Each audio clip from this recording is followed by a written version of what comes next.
This is a very rough track, and I may change some of the words, but I wanted to share it with you anyway.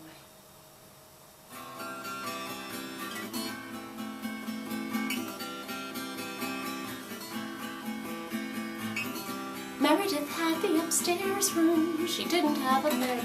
Laura was across the way, Elizabeth was downstairs on the couch. There was an office space, but none of them had ever had an office. Tanya took the office space for $50 off her rent, and she hung Christmas lights and Laura saved for her operation, and Meredith wrote songs.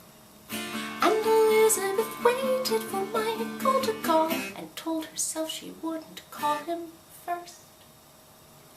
Meredith rode the bus for hours to play her songs at bars. Laura answered phones all day. Elizabeth was stuck behind a counter. Tanya kept the kitchen clean and spent her mornings sending resumes.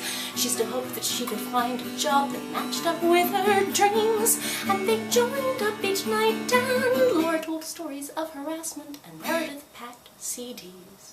And Elizabeth wondered why Michael had asked her to move when he didn't ever ask to see her.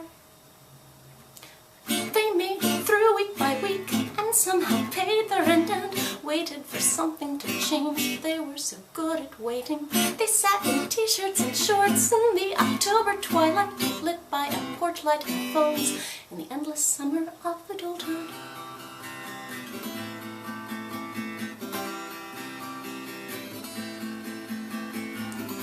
Tanya's mother called the house. She asked how things were going, and if Tanya had yet thought to walk her resume door to door, and why the landlord hadn't fixed the broken screen or leaky faucet.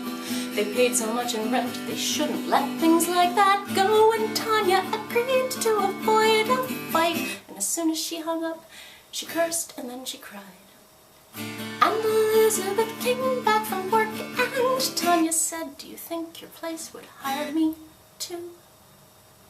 They made it through week by week and somehow paid the rent and tried hard to make something change. They were so good at trying. They sat in t-shirts and jeans in the November moonlight, lit by their laptop screens in the endless summer of adulthood.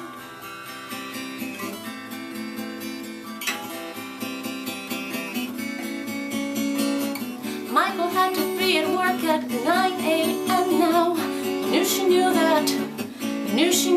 She knew she couldn't stay, couldn't sleep when she was lying next to him. And because of that, it felt like every night she asked if she could come over for just an hour, but his only hour. And every weekend she asked him what they were going to do, but it was his only break.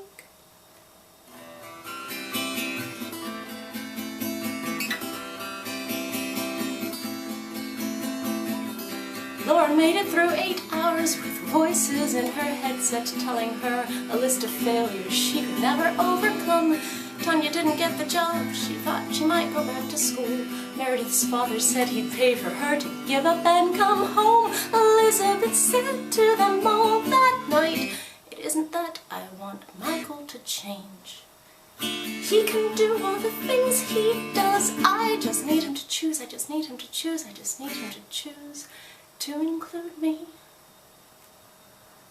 They made it through week by week and somehow paid the rent and wondered why things hadn't moved when they were so good at moving. They sat in t-shirts and sweats in the December starlight, lit by The Walking Dead in the endless summer of adulthood.